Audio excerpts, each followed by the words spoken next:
ಓಂ ಅಸ್ಯ ಶ್ರೀ ರುದ್ರಕವಚಸ್ತೋತ್ರಂ. ಶಾಂತಂ ಪದ್ಮಾಸನಸ್ಥಂ ಶಶಿಧರಮುಕುಟಂ ಪಂಚವಕ್ತಂ ತ್ರಿನೇತ್ರಂ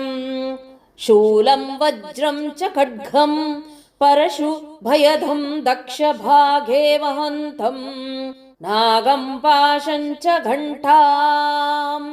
ಪ್ರಳಯಹುತಾವರಂ ಸಾಂಕುಶಂ ವಾಮಭಾಗೇ ನಾನಾಲಂಕಾರಯುಕ್ತಂ ಸ್ಫುಟಿಕಮಣಿನಿಭಂ ಪಾರ್ವತೀಶಂ ನಮಾಮಿ. ಪ್ರಣಮ್ಯ ಶಿರಸಾ ದೇವಂ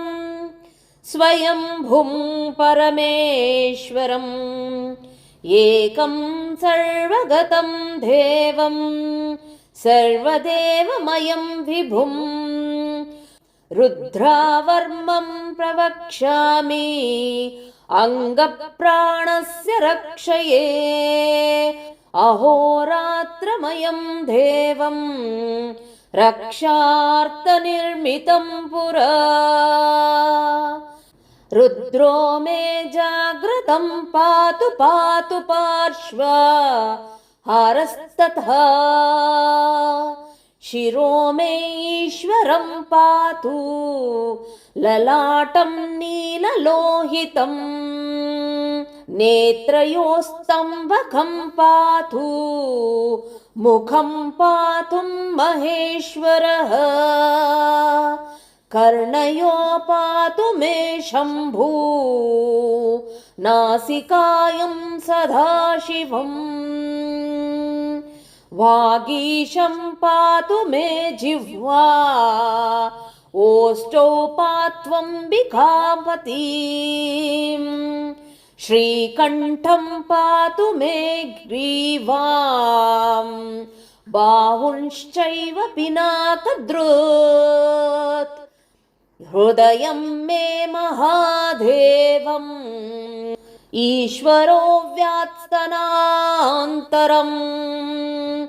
ನಾಭಿಂ ಕಟಿಂ ಚ ವಕ್ಷಶ್ಚ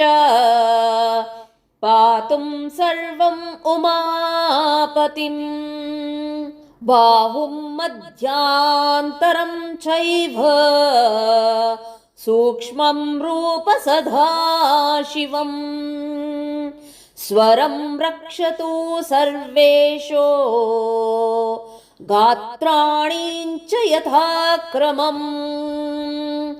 ವಜ್ರಶಕ್ತಿಧರಂ ಚೈವ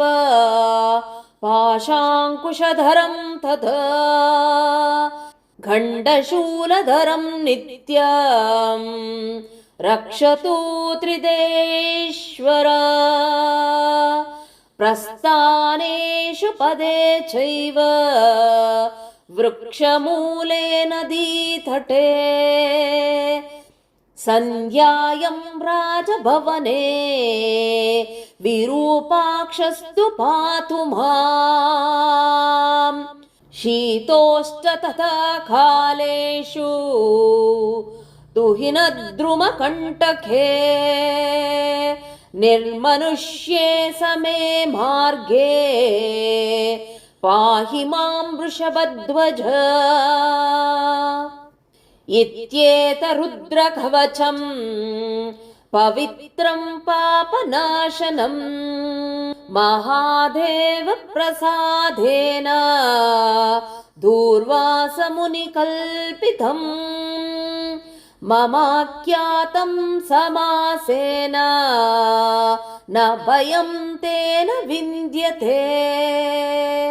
ಪ್ರಾಪ್ನೋತಿ ಪರಮಾರೋಗ್ಯಂ ಪುಣ್ಯಮಾಯುಷ್ವರ್ಧನಂ ವಿದ್ಯಾರ್ಥಿ ಲಭತೆ ವಿದ್ಯಾಂ ಧನಾರ್ಥಿ ಲಭತೆ ಧನಂ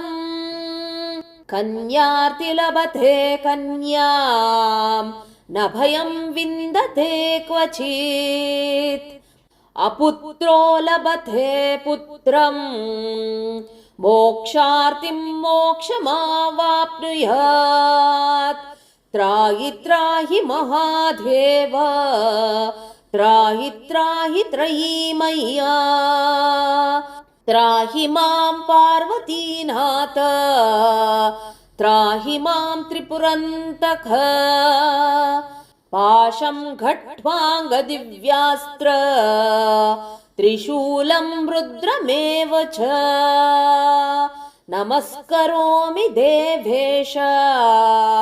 त्राहि मां जगदीश्वर शत्रुमध्ये सभामध्ये ग्राममध्ये गृहान्तरे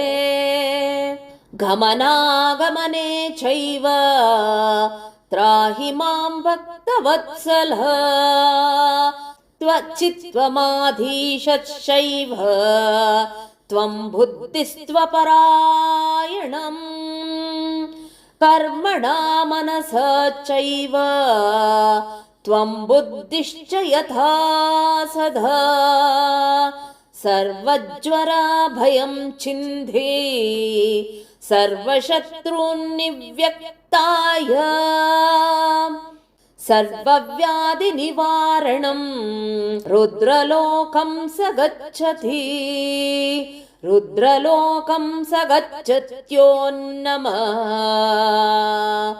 इति स्कन्दपुराणे दूर्वासप्रोक्तं श्रीरुद्रकवचं सम्पूर्णम्।